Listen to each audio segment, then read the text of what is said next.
ஒரு மனிதனை எப்படி வந்து அவன் கடவுளை ஏற்றுக்கொண்ட பிறகு அவன் கடவுளுடைய பிள்ளையாக எப்படி அவன் வந்து வாழ முடியும், என்னென்னலாம் செய்யணும் அப்படின்னு கரெக்டாக வந்து வகுத்து சொல்லியிருக்கு.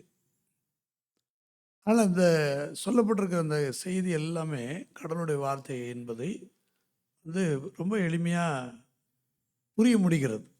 அதனால் எனக்கு ரொம்ப நான் பெரிய தமிழ் பண்டிதர் கிடையாது. ஆனால் வந்து தமிழில் எனக்கு ரொம்ப ஆர்வம். ஆனால் தமிழர்களுக்கு தமிழ் மேலே இருக்கிற அந்த பற்று வந்து கிறிஸ்தவர்களுக்கு வந்து கொஞ்சம் என்னது, ஏன்னா ஆங்கிலமயமாகவே மாற்றிக்கிட்டே இருக்கிறதுனால பைபிள் படித்து பைபிள்லேருந்து வசனங்கள்லாம் இது பண்ணி பேர்கள் எல்லாமே பைபிள் பேர் வச்சு இப்படிலாம் பண்ணுறதுனால நான் கலாச்சார ஒரு அந்த அதாவது அந்த தெளிவு வந்து கொஞ்சம் பின்தங்கி போயிடுறாங்க. அதனால் அது வந்து முற்காலத்துலலாம் கரெக்டாக இருந்தாங்க, நல்லா சொல்லி கொடுத்தாங்க, நல்ல தமிழ் பெயர்கள்லாம் வச்சாங்க. அதனால் அந்த வசனத்தோடு கடவுளுடைய வார்த்தை அந்த புரிஞ்சுக்கிட்டு தமிழில் கரெக்டாக பேர் வச்சாங்க. ஸோ பைபிளில் இருக்கிறதெல்லாம் வந்து ஹீப்ரு கிரீக். இப்போ எபிரேய கிரேக்க மொழியில் இருக்கிற வார்த்தைகளை அப்படி தமிழாக்கம் பண்ணும்போது அந்த வார்த்தைகளை வந்து மாற்றாமல் அப்படியே எழுதிட்டாங்க. இல்லைன்னா அதை ஒரு உச்சரிப்பு மட்டும் வர்ற மாதிரி எழுதிட்டாங்க. ஸோ அதனால் அதனுடைய பொருளை கரெக்டாக வந்து எடுத்து எழுதலை. அதனால் என்ன ஆகுதுன்னா அந்த பெயர்கள் எல்லாமே வந்து இந்திய பெயர்களாக இல்லை, அல்லது தமிழ் பெயர்களாக இல்லை. எல்லாமே என்ன செய்யுது, ஒன்று ஈப்ரூவாக இருக்கும், இல்லைன்னா க்ரீக்காக இருக்கும். ஸோ ஈப்ரூ க்ரீக்கில் பேர் வைக்கும்போது நீங்கள் இப்ரேய மொழிக்குரியவர்கள் அப்படின்னா நீங்கள் யூதர்களாக மாறிடுறீங்க. அப்போது நீங்கள் வந்து இதில் போய் வைக்கும்போது கிரேக்க மொழியில் வைக்கும்போது கிரேக்கரெல்லாம் மாறிடுறீங்க. ஆனால் நீங்கள் கடவுளுடைய பிள்ளைகளாக மாறணுமா, நீங்கள் கிரேக்கர்களாகவும் ஒரு யூதர்களாக மாறணுமா அப்படின்ற ஒரு கேள்வி எழுது. அதனால் நமக்கு கடவுளுடைய வார்த்தை என்று சொல்லி நமக்கு கிரேக்க மொழியில் அந்த மொழியில் வந்தாலும் கடவுள் வந்து கிரேக்கரா, கடவுள் வந்து எபிரேய மொழிக்குரியவரா அப்படின்னா நீங்கள் இயேசு கிறிஸ்துவை அப்படி ஒரு மொழிக்குரியவராக நீங்கள் பார்ப்பீங்களா? கடவுள் எல்லா மொழிக்கும் உரியவர், எல்லா மக்களுக்கும் உரியவர். அதனால் அவரை வந்து நீங்கள் மொழியினாலேயோ மதத்தினாலேயோ ஜாதியினாலேயோ என்ன பண்ண முடியாது, அவரை நீங்கள் வந்து பார்க்க முடியாது. அதனால் மொழி ஜாதி மதம் இனம் எல்லாவற்றையும் கடந்து தான் கடவுளுடைய அன்பு நம்மை வந்து அடைந்திருக்கிறது. அப்போ கடவுள் மனிதனாக வந்தது எதற்காக அப்படின்னு சொன்னால் எல்லா மக்களுக்காக தான் இயேசு கிறிஸ்து ரத்தம் சிந்தினார். அதனால் இயேசு கிறிஸ்து அவர் ரத்தம் சிந்தி அவர் மரித்து அவர் உயிர்த்தெழுந்து அவர் நம்ம எல்லாருக்கும் விடுதலை தந்து பரிசுத்த ஆவியானவராக நம்மோடு கூட இருக்கிறார்.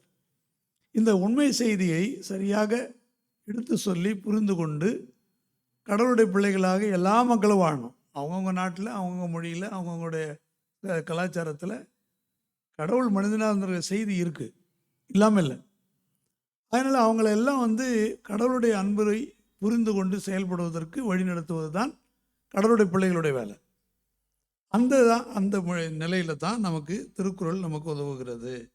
அதனால் திருக்குறள் வந்து கடவுளுடைய சத்தியங்களை தமிழ் மொழியில் எடுத்து சொல்லுகிறது என்று சொல்லி நம்ம காண்கிறோம். அதனால் அது பட்டியலாக அழகாக ஒவ்வொன்றா சொல்லியிருக்கிறத புரிஞ்சுக்கிட்டாலுமே நமக்கு மிக எளிமையாக என்ன செய்யலாம், நம்முடைய வாழ்க்கையில் வாழ்ந்து காட்டலாம். அப்போது அது வாழ்வெல்லாம் மாறிடும். அப்போது அப்படிப்பட்ட ஒரு வாழ்க்கை வாழ்கிறவங்க எல்லாம் கடவுளுடைய பிள்ளைங்க தான், சந்தேகமே கிடையாது. வேறு யாராலையும் சொல்ல முடியாது, கடவுள் ஒருவர் தான். அந்த கடவுள் வந்து மூவொருவராக இருக்கிறார். அதனால் அவரை பாகுபாடு இல்லாமல் பார்க்கறதுக்கு உண்டான அந்த சிந்தனை வர்றது எல்லாருக்கும் வர்றது. ஆனால் ஒன்றே குலம் ஒருவனே இறைவன். அதனால் ஒரே மந்தை ஒரே மேய்ப்பன்.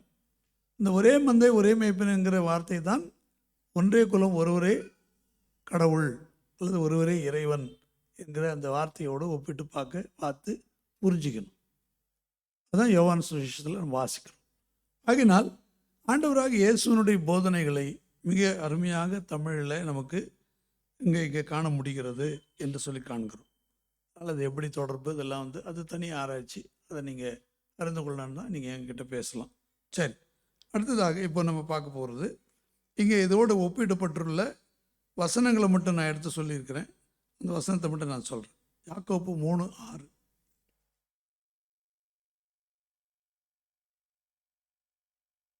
நாவும் நெருப்பு தான். அது அநீதி நிறைந்த உலகம். நம்முடைய அவயவங்களில் நாவானது முழு சரீரத்தையும் கடைப்படுத்தி ஆயுள் சக்கரத்தை கொளுத்தி விடுகிறதாயும் நரக அக்கினியினால் கொளுத்தப்படுகிறதாயும் இருக்கிறது. கர்த்தருடைய பரிசுத்த நாமத்துக்கு மகிமை உண்டாவதாக. யாக்கோபு எழுதும்போது, நாம் ஆண்டவராகிய இயேசுவை போல நமக்கு முன்மாதிரி அப்படின்னு சொன்னால் நமக்கு ரோல் மாடல் வந்து ஜீசஸ் தான், இயேசுநாதர் தான். அப்போ அவர் வந்து வாழ்ந்து காட்டியிருக்கிறார், நம்ம எப்படி வாழணும் அப்படின்றத வாழ்ந்து காட்டினவர். அப்போது அவர் சொல்லும்போது அவருடைய வார்த்தைகளை எடுத்து தான் அப்போஸ்தலர்கள் போதிக்கிறாங்க.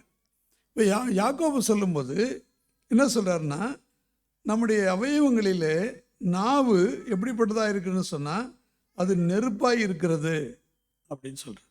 ஆமென், அல்லேலூயா. அப்போது ஒரு மனிதன் வந்து கோவப்படுறான் அப்படின்னா எதை வச்சு கோவப்படுவான்? அவனுடைய பேச்சு எப்படி இருக்குது. அப்போ நம்முடைய பேச்சு சரியில்லாமல் போனால் கோவத்தை உண்டாக்குற மாதிரி பேசிட்டா சண்டை வந்துடும். அப்போ நமக்கு இங்கே சொல்லப்பட்டிருக்கிற அந்த வார்த்தையை நீங்கள் கவனிப்பீர்கள் சொன்னால், அதாவது நாவும் நெருப்பு தான், அது அநீதி நிறைந்த உலகம். எங்கே இருக்குது அந்த நாவு? அநீதி நிறைந்த உலகத்துக்குள்ளே இருக்குது. அடுத்து என்ன சொல்லப்பட்டிருக்கு? நாவானது நம்முடைய அவயவங்களில் முழு சரீரத்தையும் கரைப்படுத்துகிறது. அல்லேலூயா. ஒரு சரீரத்தை கரைப்படுத்துறது எதுவா?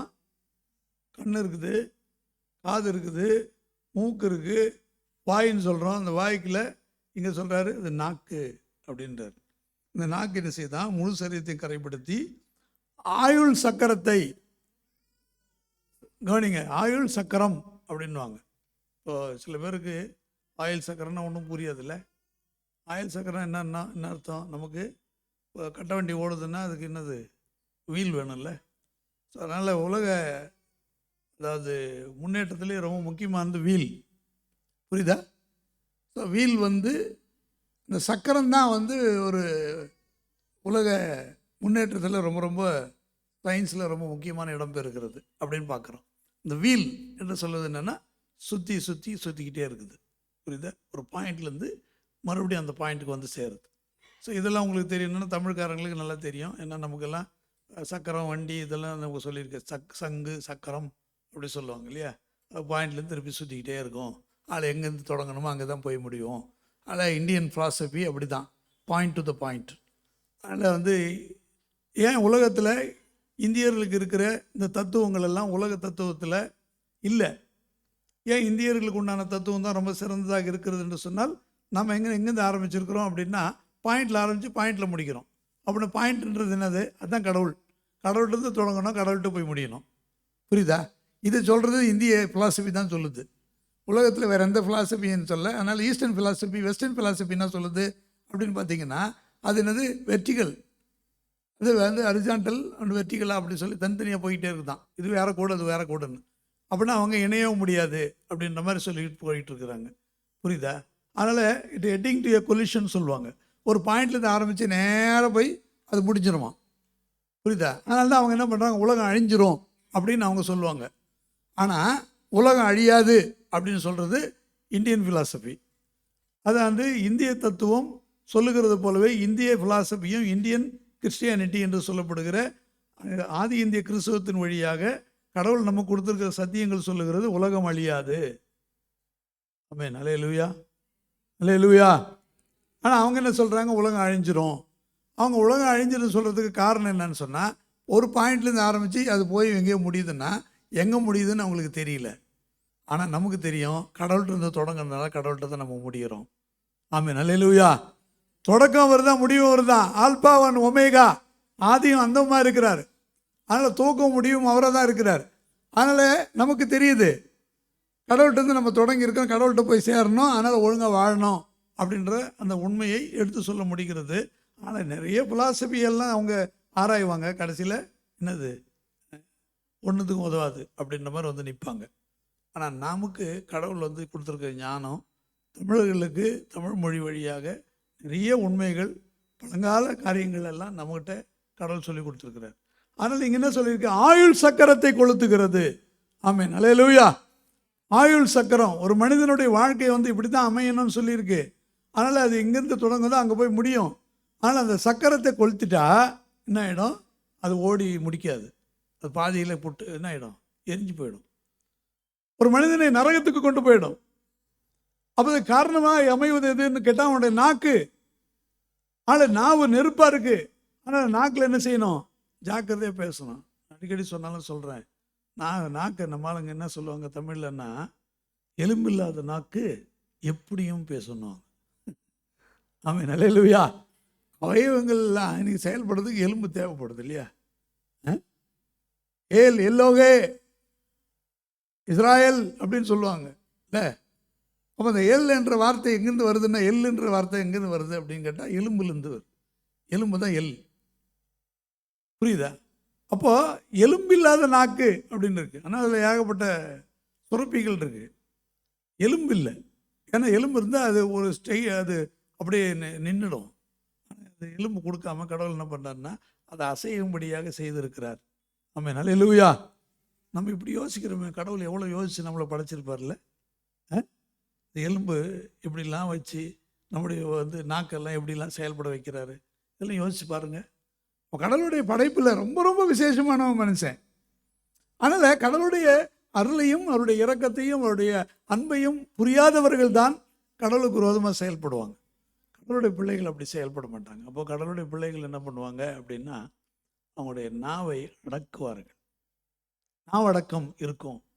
அப்போ இந்த நாவடக்கத்தில் பார்த்தீங்கன்னு சொன்னால், நம்ம கோவப்படுறது என்பது நம்முடைய இதில் இருக்கக்கூடாது. இயேசு கிறிஸ்துவை சொந்த ரட்சகராக ஏற்றுக்கொண்ட பிள்ளைகள் அவரையே என்ன செய்யணும்? முன்மாதிரியாக வைத்து ரோல் மாடல் அவரை தான் பார்க்கணும். அதனால் மற்றவங்களாம் இன்றைக்கி சில பேர் என்ன பண்ணுறாங்கன்னா, வீட்டில் வந்து அவங்க பாஸ்டருடைய ஃபோட்டோ வச்சுருப்பாங்க. நீங்கள் கூட எப்படி வச்சுருக்கீங்கன்னு எனக்கு தெரியல. சில பேர் அப்படி வச்சுக்குவாங்க. ஒரு அன்புனால வச்சுக்கிறது தவறு இல்லை. ஆனால் கடவுளுக்கே உருவம் இல்லை, கடவுளை வந்து உருவத்தில் வச்சு கும்பிடக்கூடாது அப்படின்னு சொல்லி இயேசுநாதருக்கே உருவம் கொடுக்கக்கூடாதுன்னு நினைக்கிறவங்க என்ன செய்கிறாங்கன்னா, சபையில் பாஸ்டர்களுடைய ஃபோட்டோ எடுத்துன்னு போய் வச்சு அந்த இவங்களோட சில பாஸ்டங்களாம் என்ன பண்ணுவாங்க, அவங்க குடும்ப ஃபோட்டோவை கொடுத்துருவாங்க, இதை வச்சு ஜெபம் பண்ணுங்க அப்படின்னு சொல்லி. அசுத்தாவி தான் வரும். அப்படிப்பட்ட பாஸ்டங்க மேலே அசுத்தாவி தான் இருக்கும். அப்படி யார் வச்சு கும்பிட்றாங்களோ, யார் வச்சு ஜெபம் பண்ணுறாங்களோ, அந்த குடும்பம் அந்த சபை எல்லாமே அசுத்தாவி சபை. அசுத்தாவி தான் இறங்குங்க, சந்தேகமே கிடையாது. ஏன்னு சொன்னால், கடவுளுக்கு கொடுக்க வேண்டிய முக்கியத்துவத்தை கடவுளுக்கு கொடுக்க விடாமல் அவன் தம் பக்கம் திருப்புறான். அவன் அயோக்கியன், அவன் மூனை, பைத்தியக்காரன். ஆனால் அவங்களுக்கு உண்மை தெரியல. அதனால் கடவுளுக்கு கொடுக்க வேண்டிய அந்த ரெஸ்பெக்டை நான் வந்து எனக்கு திருப்புறேனே. ஆனால் இன்றைக்கி அநேக வந்து விக்கிரகங்களுக்கு திருப்புறாங்க அப்படின்னு சொல்கிறாங்களே, அப்போ இதுவும் விக்கிரம் தானே. அப்போ உன்னுடைய சுய விளம்பரமும் விக்கிரமும் தான். இயேசு கிறிஸ்து வந்து அவர் அற்புதம் செய்து யார்கிட்டையும் போய் சொல்லாதீங்கன்னு சொன்னார், என்னன்னு சொன்னார், பிரபகண்டை தேடல. ஆனால் இப்போ என்ன பண்ணுறாங்க, ப்ராபகண்டை பண்ணிக்கிட்டே இருக்கிறாங்க. அதான் பண்ணிக்கிட்டு இருக்கிறாங்க. அவங்க பெரிய ஆளுங்க அப்படின்னு சொல்லி அப்படியே பண்ணிக்கிட்டே இருக்கிறாங்க. ஆனால் அப்படி சுய புகழ்ச்சி நாடாதே என்று சொல்லப்பட்டிருக்கு. சுய விளம்பரத்தை தேடக்கூடாது, சுயத்தை வந்து விளம்பரப்படுத்தக்கூடாது. இப்போ இதெல்லாம் நம்ம என்ன பண்ணுறோம், அறியாமையே நம்ம செய்து அவங்களும் தவறு பண்ணிடுறாங்க. இவங்களும் போய் அவங்களையும் நரகத்தில் தள்ளி இவங்களும் நரகத்துக்கு போகிறதுக்கு ரெடி ஆகிடுறாங்க. ஆனால் ஒரு கூட்டம் என்ன செய்யுது, சாத்தான் நல்ல வேலை செஞ்சு என்ன பண்ணுறான், நானும் போகிறேன், நீங்களும் வாங்க, எல்லோரும் போய் நல்ல சீக்கிரமாக விழுவோம் நரகத்தில் அப்படின்னு சொல்லி கூட்டிகிட்டு போயிட்டுருக்குறான். வேகமாக ஒரு கூட்டம் போய்கிட்டே இருக்குது. இடுக்கமான வாசல் வழியாக பிரவேசிக்க பாருங்க.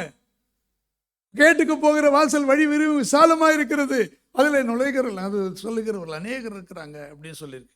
ஆனால் இன்றைக்கி பார்த்தீங்கன்னு சொன்னால், எங்கே பார்த்தாலும் பயங்கர எழுப்புதல்ன்ற மாதிரி இருக்குது. ஆனால் அத்தனை என்னது, அது ஒன்றுமே இல்லை. காரணம் எல்லாம் வீணாக போயிட்டுருக்கு. காரணம் சாத்தான் என்ன பண்ணுறான், தந்திரமாய் கொண்டு போகிறான். அந்த தந்திரத்தை அடியாமல் என்ன பண்ணுறாங்க, அந்த வலையில் விரிஞ்சிடுறாங்க. இதுக்கு மெயினாக பயன்படுத்துறது சுய விளம்பரம்.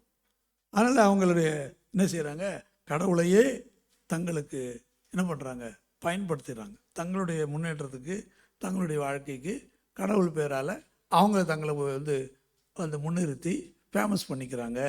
அது தவறு. அதுதான் இங்கே அழகாக நமக்கு சொல்லியிருக்கு.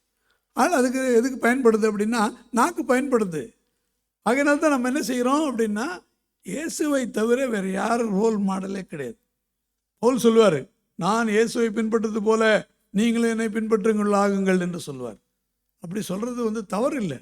ஆனால் அப்படி சொல்லி இயேசுவை காட்ட வேண்டிய இடத்துல நீ தன்னோ காட்டிட்டேன்னா போச்சு. அதனால் நாங்கள் இயேசுவை தான் பின்பற்றுறோம், அது மாதிரி நீங்களும் இயேசுவை பின்பற்றுங்க தான் அவர் சொல்கிறாரு தவிர, நீங்கள் என்ன பின்பற்றுறீங்களோன்னு சொல்லிட்டு அங்கே எழுதிருக்கு அப்படின்னா அவரை பின்பற்றினா போதும் நம்ம பரலோகத்துக்கு போயிடுவோன்னா நிச்சயமாக போக முடியாது. ஏன்னா இயேசுநாதரை தவிர பவுல் ரத்தம் சிந்தி மறிக்கல. அப்படியே ரத்தம் சிந்தியாக இருந்தாலும் ரத்தம் சிந்துற எந்த ஊழியக்காரனாலையும் அவங்களுடைய ரத்தத்தினால அவங்களுடைய பாவம் மன்னிக்கப்பட்டு பரலோகத்துக்கு போக முடியாது, இயேசுவை தவிர. ஆமென், அல்லேலூயா. எத்தனை பேர் ரத்த சாட்சியாக மறித்தாலும் அந்த ரத்தம் உன்னுடைய பாவத்தை கழுவாது. ஆனால் இயேசுவின் ரத்தம் தான் உன்னுடைய பாவத்தை கழுவி சுத்திகரிக்கும். ஆகினால் அந்த உண்மையை நீங்கள் புரிந்து கொள்ளும் பொழுது என்ன செய்யணும்? கடவுளுக்கு கொடுக்க வேண்டியதை முக்கியத்துவத்தை, அவருக்கு கொடுக்க வேண்டிய இடத்த அவருக்கு தான் கொடுக்கணும். அந்த இடத்த டைவர்ட் பண்ணக்கூடாது. அதை தான் நம்ம இங்கே புரிஞ்சுக்கணும்னு சொல்லி இங்கே எழுதப்பட்டிருக்கிறது நம்ம பார்க்குறோம். ஏன்னால் இதுக்கு முந்தின வசனம் சொல்லுகிறது, யாக்கோபு 3:5, நாவானது சிறிய அவயவமாயிருந்தும் பெருமையானவைகளை பேசும். பாருங்கள், சிறிய நெருப்பு எவ்வளவு பெரிய காட்டையும் கொளுத்தி விடுகிறது. நாக்கு ரொம்ப சின்ன அவயவம் தான், ஆனால் பாடியில் ரொம்ப சின்ன கொஞ்சம் தான், அது கொஞ்சோண்டு இடம் தான் கொடுத்துருக்கு, உறுப்பாக தெரியுது. ஆனால் பேச்சு கொடுக்கும்போது நாக்கு என்ன பண்ணுது? ரொம்ப பெருமையாக பேசு. சாத்தான் பேசினா தெரியுமா? எப்படி பேசுனா? உன்னதமானவருக்கு ஒப்பாவேன் சொன்னானா இல்லையா? அதனால் அந்த கடவுளுடைய அந்த ஸ்தானத்துக்கு நானும் ஏறுவேன், நானும் அங்கே போய் உட்காருவேன் அப்படின்னு சொல்லி சொன்னானா? எதை வச்சு சொல்லியிருப்பான் அவன்? நாக்கை வச்சு தான் சொல்லியிருக்கணும்ல. அப்போ இன்றைக்கி பிசாசு என்ன பண்ணுறான்னா, அவனுடைய கிரியைகளை செய்ய வைக்கிறதுக்கு உறுப்புகளை பயன்படுத்துகிறான். அப்போ நம்முடைய உறுப்புகள் யாருடைய உறுப்புகள்? சாத்தானுடைய ஆயுதங்களா?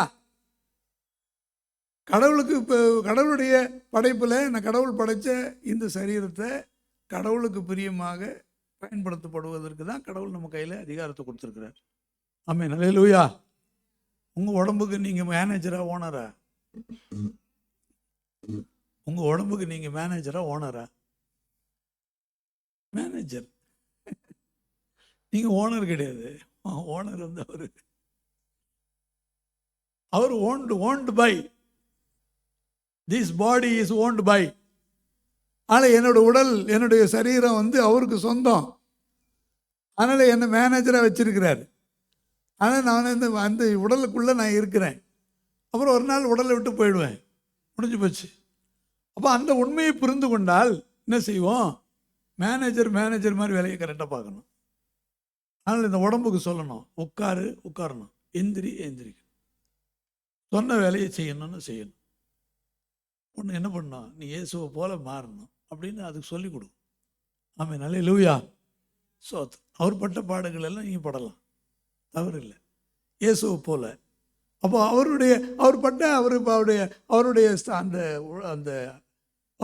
அந்த பாடுகள், அவர் வாழ்ந்த வாழ்க்கை, அவருடைய சரீரம் எப்படிலாம் அவருடைய காரியங்கள் நடந்ததோ அவரையே முன்மாதிரியாக, அப்போ அவருடைய கிரியைகளை நாமும் செய்ய வேண்டும் என்று சொல்லப்பட்டிருக்கு.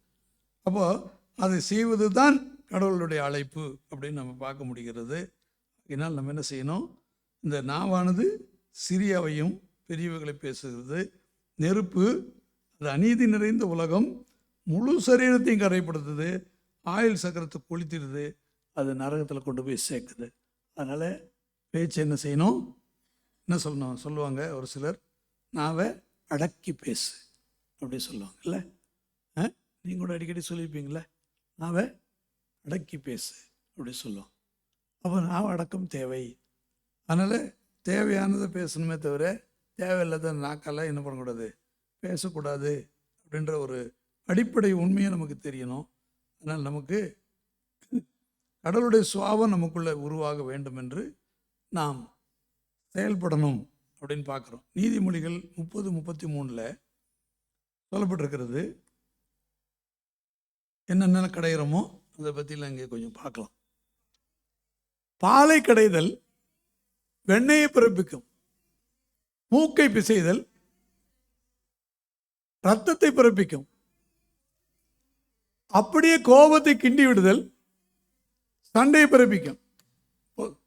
இங்கே மூணு காரியம் சொல்லியிருக்கு. புரியுதா? செய்யலன்னு இப்போ செஞ்சு பார்க்கணும். சரியா? பாலை கடைஞ்சா என்ன வருமா? வெண்ணெய் வருமா? அது வீட்டில் தாய்மார்கள் செஞ்சு பார்த்துருப்பாங்க. புரியுதா? அடுத்து என்ன சொல்லியிருக்குன்னா, மூக்க பிசைஞ்சு என்ன வருமா? என்ன வருமா? செஞ்சு பார்த்துருக்கீங்களா? பண்ணலையா? பண்ணிடாத. மூக்க பிசைஞ்சா ரத்தம் வந்துருமா? அது மாதிரி கோபத்தை கிண்டி விட்டா என்ன ஆகிடும்? சண்டை வந்துடுமா? கோபத்தை கிண்டக்கூடாதான். கோபத்தை கிண்டுறது எப்படிலாம் கிண்டுறாங்க தெரியுமா? ஏதாவது ஒன்று சொன்ன போதும் ஒன்று திருப்பி அப்படியே திருப்பி அடிப்பாங்க பயங்கரமாக. நீ என்ன சொல்கிறது, நான் என்ன கேட்குறது, ஆய் ஓய். வீட்டில் பார்க்கணும், கொஞ்சம் கோபம் இருந்தால் இன்னும் அதிகமான கோபம் வரும். இல்லை, கோபம் ஜாஸ்தியாக என்ன ஆகும்? வாத்தியார்கிட்ட கோவப்பட்டால் வரம்பு நீளம். கரெக்டாக? என்ன சொல்கிறது? சில பேருக்கு இந்த கோபத்துக்கு என்ன பண்ணுவாங்க, எரியிற நெருப்பில் எண்ணெய் ஊற்றுவாங்கன்ற மாதிரி என்ன பண்ணுவாங்க, கோபத்தை கிண்டி விட்டுக்கிட்டே இருப்பாங்க. அவங்க போய்ட்டு அவங்கள பற்றி சொல்கிறது, இவங்கள பற்றி சொல்கிறது. இவங்க என்ன நினச்சிருப்பாங்கன்னா, நம்ம அவங்கள பற்றி தானே சொல்கிறோம் அப்படின்னு இவங்க பாட்டு சொல்லின்னு இருப்பாங்க. கேட்குறதுக்கு அருவருப்பாக இருக்கும் சில பேர் பேசுறதெல்லாம். மற்றவங்களை பற்றி எதுக்கு நமக்கு பேச்சு, வேண்டாம் அதை நிறுத்து அப்படின்னு சொல்லுவார் வீட்டுக்காரர். ஆனால் இந்த மாதிரி என்ன பண்ணுவாங்க, அவங்க பற்றி தானே சொல்கிறேன், உங்களுக்கு தெரிஞ்சிருக்கிட்டு தான் சொல்கிறேன், திருப்பி சொன்னாங்க வச்சுங்க, அங்கே போக வேண்டியது அங்கே கோவம் என்ன இந்த பக்கம் திரும்பிடும். அப்படிதான் சண்டை இங்கே வந்துடும், திரும்பிடும். அவனை பேசுக்கு நீ என்ன சண்டை போட்டினே அப்படின்னா, நீ அவனை பற்றி பேசுன்னு தானே பிரச்சனை. யாரை பற்றி எதுக்கு பேச்சு? விவாதம் எழும்பும் அதை விட்டு விடுங்கள். தேவையில்லாத விவாதம் எதுக்கு? அவசியமாக தான் பேசணும். வசனம் அப்படி தானே சொல்லுது. அதை வந்து நீங்கள் எபேசியரில் வாசிக்கும் போது அடிக்கடி படிச்சிருக்கிறோம். அதனால் கெட்ட வார்த்தை கொண்டு வாயில் வர வேண்டாம்.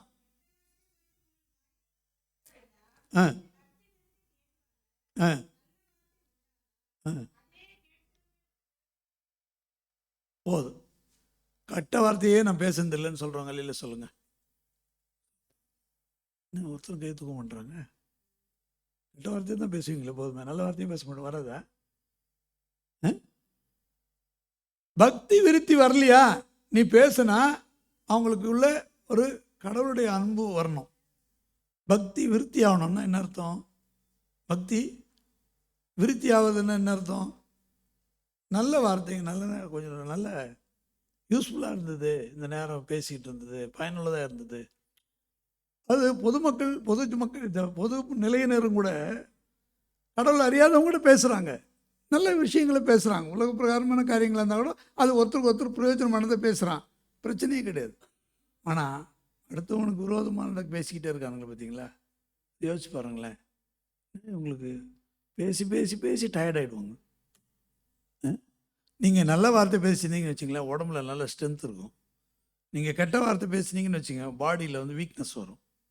நீங்கள் அதை வச்சு கண்டுபிடிச்சிக்கலாம். நீங்கள் டயர்டாகிட்டீங்க அப்படின்னு என்ன அர்த்தம்னா, நீங்கள் நல்ல வார்த்தை பேசலைன்னு அர்த்தம். சரியா? அப்போ உடம்பு நல்லா தெம்பாக இருக்குன்னு வச்சுங்க, நீங்கள் எவ்வளோ நேரம் பேசியிருந்தாலும் உங்களுக்கு உடம்புகிட்ட வந்து பலவீனமாக ஆகிருக்காது. அப்போ நல்ல வார்த்தை பேசியிருக்குந்தா அப்போது உடம்பு வந்து பலவீனமாக மாறாது. ஆமாம், அல்லேலூயா. இப்போ ஆண்டவரே என்ன பண்ணுறாருன்னா, அது இது சரீரத்துலேயே வச்சு காட்டுறாரு. அந்த உடல் உறுப்புகளில் ஒவ்வொன்றும் அப்படி தான் செயல்படுது. நல்லதுக்கு செயல்படுத்துறதுக்கு தான் கடவுள் கொடுத்துருக்குறாரு. ஆனால் என்ன பண்ணுறாங்க, தவறாக பயன்படுத்துறதுனால பாடி என்ன செய்யுது, வீக்காகி போயின்னு இருக்குது. அதனால் என்னவும் நாளுக்கு நாள் வந்து பலவீனம் அடைந்து என்ன செய்கிறாங்க, அப்புறம் காடு வந்து வீடு போகுதுன்ற மாதிரி சில பேருடைய வாழ்க்கை வந்து மாறிக்கொண்டிருக்கிறதுன்னு பார்க்க. அதனால் பாலை கடையலாம், மூக்கு பசையக்கூடாது. அடுத்து என்ன செய்யணும், என்ன பண்ணணும், கோபத்தை கிண்டக்கூடாது. போய் வேறு ஏதாவது கிண்டுங்க. என்ன வீட்டில் என்னென்ன கிண்டுவோம், ஏதாவது கொடுக்க. அது மாதிரி வீட்டில் ஏதாவது பாத்திரத்தில் போட்டு ஏதாவது கிண்ட சொன்னால் அது கிண்டி கொடுங்க, பரவாயில்ல. ஆனால் என்ன கொண்டக்கூடாது, கோபத்தை கிண்டக்கூடாது அப்படி சொல்லியிருக்கு. இப்போ கோபம்னா ஒன்று வச்சுருந்தா தானே கிண்டுறதுக்கு, கோபமே இருக்காது. அப்போ கிண்ட வேண்டிய வேலையே வந்திருக்காதுன்னு சொல்லி பொருள்னு அர்த்தம். இன்னொரு வசனத்தை வாசிக்கலாம். லூக்கா 23:34. அப்பொழுது இயேசு, பிதாவே இவர்களுக்கு மன்னியும், தாங்கள் செய்கிறது என்னதென்று அறியாது இருக்கிறார்களே என்றார். அவருடைய வஸ்திரங்களை அவர்கள் பங்கிட்டு சீட்டு போட்டார்கள். இங்கே ஆண்டவர் இயேசு தன்னுடைய வாயை திறந்து என்ன சொல்றாருன்னா, இவர்களுக்கு மன்னியும். ஆமென், அல்லேலூயா. நம்ம வாயிலிருந்து மன்னிப்பு, என்ன பூ, இதெல்லாம் வருஷம் வருஷம் பேசுவாங்க, புரியுதா? 7 விதமான பூ தெரியுமா உங்களுக்கு? ஆமென், அல்லேலூயா. அப்படிலாம் நம்ம பண்ணுறதே இல்லையே. ஆனால் சில சபையில் வருஷம் அந்த பூ பேசிக்கிட்டே இருப்பாங்க, புரியுதா?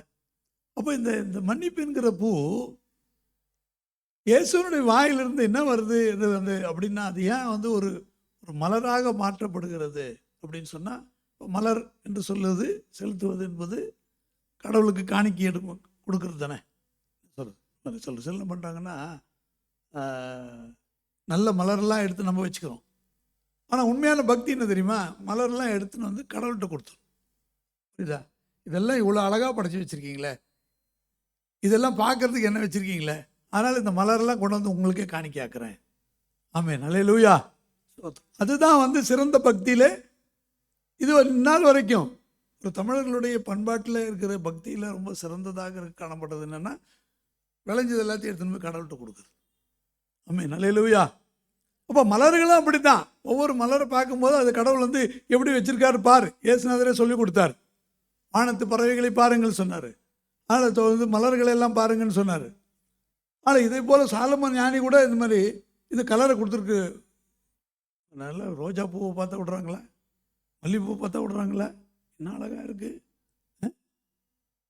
ஒவ்வொரு பூவை பார்க்குறாங்க. இந்த அழகு கொடுத்தது யார்? அப்போ இதுக்கே இவ்வளோ அழகு கொடுத்துருந்தாருன்னா, அப்போ கடவுள் நமக்கு தரமாட்டாரா? உனக்கு அழகு எப்படின்னா நல்லா எல்லாமே படிச்சுட்டாரு, புரியுதா? அப்போ கடவுளுடைய பார்வையில் இதெல்லாம் படைச்சிட்டு உன்னையும் படைச்சிருக்கிறாருன்னா, இப்போ இதில் படைச்சிட்டு உன்னை படைச்சிருக்கிறார். அதெல்லாம் எதுக்கு? உனக்காக படைச்சிருக்காரு. ஆமென், அல்லேலூயா. அப்போது அது பார்க்கும்போது, ஆண்டவரே இவ்வளோ அழகாக இதெல்லாம் படைச்சிருக்கீங்க, ஆனால் நான் என்ன பண்ணுறேன், என்னையும் கொஞ்சம் அழகாக வைங்கன்னு சொல்லியாவது கொண்டு போய் அவர்கிட்ட காணிக்கை ஆகிட்டோன்னு வச்சுக்கோங்க. என்ன சொல்கிறது, கொஞ்சம் ரோஜா பூவை திரும்ப கொடுத்து தான் பார்ப்போமே, இல்லை? நம்ம இங்கே வச்சுக்கிறதுக்கு பதிலாக யாரோ பின்னாடி பார்க்கறத விட நம்ம கொண்டு போய் கடவுள்கிட்ட முன்னாடி நம்மளே முன்னாடி வச்சுக்கிறது காட்டு. நீங்கள் வரைக்கும் ஜனங்க பண்ணிட்டு தானே வர்றாங்க, ஆனால் நம்ம என்ன பண்ணுறோம் யோசிச்சு பாருங்கள். அப்போ என்ன சொல்றாரு, இவர்களை இந்த பூ பற்றி சொல்லும்போது, இவர்களுக்கு மன்னிப்பு என்கிறதான பூ தேவை. என்ன பூ தேவை? மன்னிப்பு. அப்போ இவர்களுக்கு மன்னியும், அவர்கள் செய்கிறது என்னதென்று அறியாது இருக்கிறார்களே. அவர் வாயிலிருந்து அந்த மன்னிப்பு தான் வருது. உங்கள் வாயிலிருந்து மன்னிப்பு வந்துருக்குதா? இப்போ நம்ம சொல்கிறோமா, நான் தெரியாமல் பேசிட்டேன், நான் கோபத்தில் பேசிட்டேன், அறியாமல் பேசிட்டேன், இனிமேல் நான் பேச மாட்டேன் அப்படி சொல்லி நம்ம சொல்கிறோமா? அப்படி நம்ம சொல்லுகிறோம் என்று சொன்னால் நம்ம இயேசுவை பின்பற்றுகிறோம் என்று பொருள். அப்போ அவர் நடந்த வழியிலே நாமும் நடக்க வேண்டும். அது நடக்கிறதுக்காக தான் இது நமக்கு எழுதப்பட்டிருக்கு. ஆமென், அல்லேலூயா. அப்போ அந்த மன்னிப்பு நமக்கும் கிடைக்கும். அதனால ஆண்டவரே சொல்லி கொடுத்துட்டாரு. அதனால் நீங்கள் ஜெபம் பண்ணும்போது, யோவான் சாணன் ஜபத்தெல்லாம் சொல்லிக் கொடுக்குறாரு, ஏசுநாதர் ஜபமே சொல்லிக் கொடுக்க மாட்டார். யோவான் சாணன் ஜபம்லாம் சொல்லிக் கொடுக்குறாரு. என்ன உங்கள் சீடர்களை நாங்கள் வந்தோம், எங்களுக்கு ஒரு ஜபம் சொல்லிக் கொடுங்களேன். ஆமென், அல்லேலூயா. அப்போது சரி கேட்டுட்டாங்களே அப்படின்னு சொல்லிட்டு, அதனால் சொல்லுங்கப்பா, பரமண்டலுக்கு எங்கள் பிதாவே. அப்புறம் உங்களுடைய நாமம் பரிசுத்தப்படுவதாக, உங்களுடைய ராஜ்யம் வருவதாக, உங்களுடைய சித்தம் பரமண்டலங்களில் செய்யப்படுகிறது போல பூமியிலும் செய்யப்படுவதாக. எங்களுக்கு வேண்டிய ஆகாரத்தை இன்று எங்களுக்கு தாரும். எங்கள் கடனாளிகளுக்கு நாங்கள் மன்னிக்கிறது போல எங்கள் கடன்களை எங்களுக்கு மன்னியும். போதும், அப்புறம் முடிச்சிடலாம். எங்கள் கடனாளிகளுக்கு நாங்கள் மன்னிக்கிறது போல. அப்படின்னா என்ன கடன்? வேற ஒன்றிலும் கடன்படாதிருங்கள். அடுத்தவங்களுக்கு நம்ம செய்ய வேண்டிய கடன் என்று சொல்லி சொன்னால் அது நீங்க அன்பு கூற வேண்டிய கடனே இல்லாமல் வேற கடனே வேண்டான்றாரு. ஆமென், அல்லேலூயா. அப்படின்னு என்ன செய்யணும் அப்படின்னு கேட்டா, நமக்கு கிடைக்கிற ஆசீர்வாதங்கள் எல்லாம் கொண்டு போய் பகிர்ந்து கொள்ளணும். அது கடன் பட்டிருக்குன்னு அர்த்தம். நமக்கு கிடைச்சது அவங்களுக்கு கிடைக்கல அப்படின்னா, நம்ம கையில் இருந்து அவங்களுக்கு கொடுக்கலன்னு வச்சுங்க. வீட்டில் நல்லா சமைச்சா கூட என்ன பண்ணுவாங்கன்னா டக்குன்னு சொல்லிட்டு, இங்கே ஒரு சகோதரி என்ன பண்ணுவாங்கன்னா, வீட்டில் நல்லா சமைச்சிட்டாங்கன்னா போதும், உடனே என்ன பண்ணுவாங்கன்னா ஃபோன் அடித்து என்ன பண்ணுவாங்க, இங்கே கொண்டு வந்துடுவாங்க. இங்கே கொண்டு வந்து கொடுத்துருவாங்க. அவங்களுக்கு ஒரு திருப்தி. அதனால் வீட்டில் நல்லா சமைச்சோம், இது நீங்கள் கொஞ்சம் சாப்பிடுங்க, கொஞ்சம் நீங்கள் இது டேஸ்ட் பண்ணி பாருங்கள் அப்படி சொல்லி வந்துடுவாங்க. அதனால் அவங்க வீட்டில் எப்போல்லாம் சிறப்பாக செய்கிறாங்களோ அப்போல்லாம் எங்கள் வீட்டில் வந்துடும். நான் கிராமங்களுக்கு இருக்கும்போது அப்படி தான். அக்கம் பக்கத்தில் பாருங்கள், நம்ம சொந்தக்காரங்கள் மத்தியில் இருக்கிறோம், கிராமங்களில் இருக்கிறோம், பக்கத்து வீடு சொல்லி நல்லா பழக்கிறோம் அப்படின்னா என்ன பண்ணுவாங்கன்னா, உங்கள் வீட்டில் நல்லது செய்யும் போதெல்லாம் கொண்டு வந்து ஷேர் பண்ணுவாங்க. ஏன்னு சொன்னால், இது நமக்கு கிடைச்சிது அவங்களுக்கு கிடைச்சிருக்காது, அதனால் அவங்களும் கொஞ்சம் டேஸ்ட் பண்ணி பார்க்கட்டுமே. சில பேருக்கு அந்த ஒரு நல்ல ஒரு இருக்கும். வெளியூர்லேருந்து வருவாங்க, கொண்டு வருவாங்க, இது நல்லா இது இருக்கும், இந்த ரொம்ப இவ்வளோ தூரமாக போய் வாங்கிட்டு வந்தோம், இது அவங்களுக்கு கிடைச்சிருக்க வாய்ப்பு இல்லை, இது கொஞ்சம் டேஸ்ட் பண்ணி பாருங்கள் அப்படி சொல்லி கொடுப்பாங்க. இதனுடைய பண்பு என்ன அப்படின்னு பார்த்தீங்கன்னா, மற்றவர்களையும் ஆண்டவர் என்ன சொல்கிறாரு, வேறு எதுலேயும் நீங்கள் கடன்படாதீங்க, அன்பு கூறுவதில் மட்டும்தான் கடன்பட்டுருக்கணும். இன்னும் அவங்க செய்யணும். நம்ம அவங்களுக்கு என்ன சொல்கிறோம், ஒருத்தர் நம்ம ஃபங்க்ஷனுக்கு வந்துட்டாங்க, அந்த ஃபங்க்ஷனுக்கு ஐயோ நம்ம வந்தாங்களே, நம்ம அவங்க ஃபங்க்ஷனுக்கு போய் ஆகணுமே, போக முடியலன்னா என்ன அது, நமக்கு பதறது இல்லை. நமக்கு ஃபங்க்ஷனுக்கு வந்தால் நம்ம அவங்க ஃபங்க்ஷனுக்கு போகலன்னா எப்படி, அது சரியில்லைல்ல. அதனால் எப்படியாவது போய் பார்த்துட்டு வந்துடணும், அவங்கள போய் என்ன செய்யணும் அவங்களுக்கு. ஏன்னா அது ஒரு ரெஸ்பெக்ட், கனம். ஆனால் நம்மளை கனப்படுத்தினா நம்மளும் அவங்கள கனப்படுத்தணும் அப்படி சொல்லி அவங்க வேலையை வீட்டில் வெட்டிட்டு நம்மகிட்ட வந்தாங்களே, நாமளும் போய் என்ன செய்யணும், போய் பார்க்கணுன்னு சொல்கிறோம். அதில் கடன் பட்டுறோம். என்ன சொல்கிறது, ஒரு சில டீ கொடுத்தா கூட கடன் ஆகிடுவேன்னு சொல்லிட்டு வாங்கினான்றாங்க. ஒருத்தர் வந்தார், டீ கொடுங்கன்னு சொன்னோம். வேணாம் டீ சாப்பிட மாட்டிங்களா, பழக்கம் இல்லையா, சக்கரை இல்லாமல் கொடுக்குறோம், எப்படின்னாலும் கொடுக்குறோம், நீங்கள் என்ன மாதிரி டீ வேணும்னு சொல்கிறீங்க, எப்படிலாம் கேட்டு பார்க்குறவர் சொல்கிறார், வேண்டவே வேண்டான்றார். என்னன்னு கேட்டிங்கன்னா, அது கடன் ஆகிடும், அப்புறம் நான் உங்களுக்கு கடன் எப்போ கொடுக்குறது. ஏன்னா அவர் இங்கே வர்றவர் கிடையாது, அந்த கடன் இருந்துக்கிட்டே இருக்கும். அதுக்கப்புறம் நான் என்ன பண்ணணும், அந்த கடன் வேறு கடனில் நின்று கடன்காரன் கணக்கிலே போயிடும். அதனால் இது வேண்டாம், அதனால் நான் இன்னொரு நாள் சாப்பிட்டு அப்படின்னா நான் திருப்பி நீங்கள் எங்கே வர போகிறீங்க அப்படி சொல்லிட்டு, அவர் வெளியூர்லேருந்து வந்ததுனால அவர் சொல்லிட்டார், சரி இங்கே பார்சலாவது அனுப்பி விட்டுலாமே, இப்போ குடிச்சிட்டு போயிடுங்க அப்படின்னு கூட சொன்னோம். நமக்கு இந்த ஆண்டவர் சொல்கிறது என்ன, நம்ம எதில் கடன் பண்ணோம், அப்போது நாங்கள் எங்கள் கடனாளிகளுக்கு நாங்கள் மன்னிக்கிறது போல. அப்போ இன்றைக்கி நாம் மன்னிச்சிருக்கிறோமா? அந்த கடன் என்கிற வார்த்தையில் வர்ற மன்னிப்பு மட்டும் இல்லாமல் நம்ம எல்லா விதத்துலேயுமே நம்ம மன்னிக்க வேண்டியது இருக்குது. அதனால தான் அந்த கடன் மன்னிக்கிறது போல. ஆமென், அல்லேலூயா, அல்லேலூயா. நம்ம மன்னிக்காமல் அங்கே போய் நின்று மன்னிப்பு கேட்டால் கிடைக்குமா? இந்த மத்தியில் நமக்கு 5ஆம் அதிகாரத்துலேயே என்ன சொல்லப்பட்டிருக்குன்னா, நீ போய் கடவுள்கிட்ட நீ கேட்டீங்கன்னா, நீ முதல்ல காணிக்கை வச்சுட்டு போ, உன் சகோதரனோட ஒப்புரவாகு, பின்பு காணிக்கை செலுத்து சொல்லிட்டாரு இல்லையா? உன் காணிக்கை செலுத்த உன் சகோதரனுக்கு உன் பேர்ல குறைவுண்டு என்று அங்கே நினைவு கூர்ந்தால், அங்கே தானே பலிபீடத்தின் முன்பு காணிக்கை வைத்துவிட்டு போய் உன் சகோதரனோட ஒப்புரவாகி பின்பு உன்னுடைய காணிக்கையை செலுத்து. ஆமேன், அல்லேலூயா, அல்லேலூயா. இப்போ ஒப்புரவாகுது ஆவது, இப்போ மன்னிச்சாதான் அந்த இது வரும்.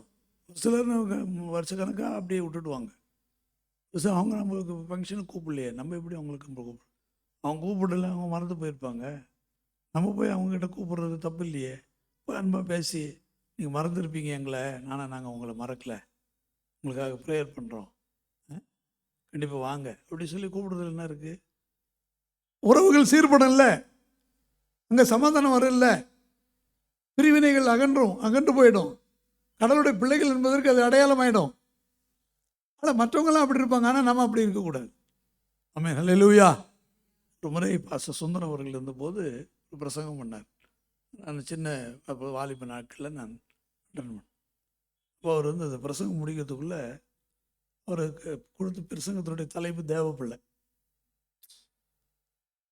வயசானவர், அவர் பேசினு ஒரு திரும்ப சொன்னதேன்னு சொல்கிறாருன்ற மாதிரி இருந்தது. நானும் என்ன பண்ணேன்னா, பிரசங்கம் முடிகிறதுக்குள்ளே அந்த தேவப்பிள்ளையை எத்தனை தடவை சொல்லி போனவங்க கிட்டத்தட்ட ஒரு 13 முறைக்கு மேலே சொல்லிட்டார் தேவப்பிள்ளை அப்படின்னு. அது பதிஞ்சு போச்சு. அவருக்கு டீச்சராக இருந்தவர், அவருக்கு அது இந்த மெத்தட் தெரியுது. எதை சொல்ல வர்றோமோ அதை மறுபடியும் அவங்க என்ன பண்ணணும், புரிஞ்சிக்க வைக்கணும் அப்படின்னு சொல்லி அவர் சொல்லும்போது சொல்லுவார், அவங்க செய்யலாம், நான் செய்யக்கூடாது. அவங்க பண்ணுவாங்க, பண்ணலாம் இல்லை, பண்ணுவாங்க, ஆனால் நான் பண்ண மாட்டேன், ஏன்னா நான் தேவை. அப்படியே கடவுளுடைய பிள்ளைகள் வந்து எதை செய்யலாம் செய்யக்கூடாதுன்றதில்ல. அப்போ கடவுளுடைய பிள்ளைகள் என்று சொன்னால் அவங்க மன்னிப்பாங்க, இயேசுனுடைய பண்பு அவங்ககிட்ட இருக்கும். அப்போ என்ன செய்வாங்க, அங்கே சமாதானம் வந்துடும். அவங்க சண்டையை மூட்ட மாட்டாங்க, சண்டையை தீர்த்து வைப்பாங்க, சண்டையை க்ளோஸ் பண்ணிடுவாங்க. ஆமென், ஹல்லேலூயா, ஹல்லேலூயா. அன்போ சகல பாவத்தையும் மூடிடுமா. ஆமென், ஹல்லேலூயா. எவ்வளோ பெரிய பாவமாக இருந்தாலும் எல்லாம் க்ளோஸ், கணக்காராதனை முடிஞ்சிடும், அவ்வளோதான். பரீடு முடிஞ்சு போச்சு. இனிமே அது இருக்கிற இடமே தெரியாது. நம்முடைய பாவங்களையும் அக்கிரமங்களையும் ஆண்டவர் என்ன பண்ணறான், முதுகு பின்ன எரிந்து சமுத்திரத்தின் ஆழத்தில் போட்டாராம். ஆமென், ஹல்லேலூயா. அப்போ நம்ம என்ன பண்ணோம், நான் கடவுள் நமக்கு இவ்வளோ பண்ணிச்சு, நம்மளை வந்து மறந்துட்டாரு, நம்ம மன்னிச்சு மறக்கணுமா இல்லையா? ஆமென், ஹல்லேலூயா. அப்போ மன்னித்து மறப்பது என்பது கடவுளுடைய பிள்ளைகளுக்கு இருக்க வேண்டிய அடிப்படையான ஒரு சுவாபம். அதனால் அந்த மன்னித்து மறப்பது தான் இங்கே நமக்கு சொல்லப்பட்டிருக்கிற செய்தி. அதனால் மன்னியுங்கள். அதனால் நான் மன்னிக்கிறது போல அப்படின்னு ஜபமே சொல்ல வச்சுட்டார். அப்போ இந்த ஜபம் வந்து சொல்லும்போது மன்னித்திருந்தால் தான் பலன் வரும், இல்லைன்னா பலன் வராது சொல்லுது. இப்படி செய்தால் ராஜ்யமும் வல்லமையும் மகிமையும் என்னென்றைக்கும் உம்முடையவைகளே. அப்போ எல்லாம் ராஜ்யம் வல்லமை மகிமை எல்லாமே கடவுளுடையது, அது எல்லாமே நமக்கு சொந்தமாக மாறிடும் அப்படின்ற பொருள் இங்கே நமக்கு எடுத்து சொல்லப்படுகிறது என்று காண்கிறோம். ஆமென், ஹல்லேலூயா, ஸ்தோத்திரம். அதனால் ஆண்டவர் இயேசு அவர்களை மன்னித்தார். நல்ல சிலுவையில் அரைஞ்சிட்ட பிறகு நல்லா செஞ்சதெல்லாம் அக்கிரமம், ஆனால் அவங்கள போய் மன்னிக்கிறாரு அவரு. எப்படிங்க முடியுது? ஸ்தோத்திரம். கடவுளுடைய பிள்ளைங்க அப்படி தான், அது தீமை செய்தவர்களுக்கு நன்மை செய்வார். ஆமென், ஹல்லேலூயா. கெட்டவனுக்கு நல்லதான் செய்யணும், கெட்டவனுக்கு கெட்டது செய்கிறது அது மனிதன் சொல்லுது. ஆனால் கெட்டவனுக்கு நல்லது செய்யறது அது கடவுளுடைய சுபாவம். ஆனால் நம்ம கெட்டவங்களுக்கு நல்லது செஞ்சோம்னா நம்ம என்ன ஆகிடுறோம், கடவுளை போல மாறுறோம்னு அர்த்தம், இயேசுவை போல மாறி இருக்கிறோம்னு பொருள். ஆமென், ஹல்லேலூயா. அப்போது நம்ம கடவுள் வந்து நிச்சயமாகவே நேசிப்பார் என்பதில் சந்தேகமே இல்லை. அடுத்ததாக மத்தேயு 5:22 வாசி. நான் உங்களுக்கு தன் சகோதரனை நியாயமில்லாமல் கோபித்துக் கொள்பவன் நியாய தீர்ப்புக்கு ஏதுவாக இருப்பான். தன் சகோதரனை வீணன் என்று சொல்லுகிறவன் ஆலோசனை சங்க தீர்ப்புக்கு ஏதுவாக இருப்பான். மூடனே என்று சொல்லுகிறவன் எரி நரகத்துக்கு ஏதுவாக இருப்பான். இங்கே 3 காரியம் சொல்லியிருக்கு சகோதரன் பற்றி. என்னன்னா, கோச்சிக்கவே கூடாதான். ஒரு சிலருக்கு கோச்சிக்கிறது வந்து கூடவே பிறந்த சுபாவமாக இருக்கும். அவங்க எதாவது கேட்டு பாருங்களேன், கோச்சிக்கிட்டு இருக்கிறான்னு. எங்கேருந்து பிடிச்சாங்க தெரியல இந்த கோச்சிக்கிறத. கோச்சு ஏதாவது கோச்சிக்கிட்ட கற்றுக்கிட்டாங்களா? ஃபுட்பால் கோச், அந்த கோச், இந்த கோச்செல்லாம் சொல்கிறாங்க.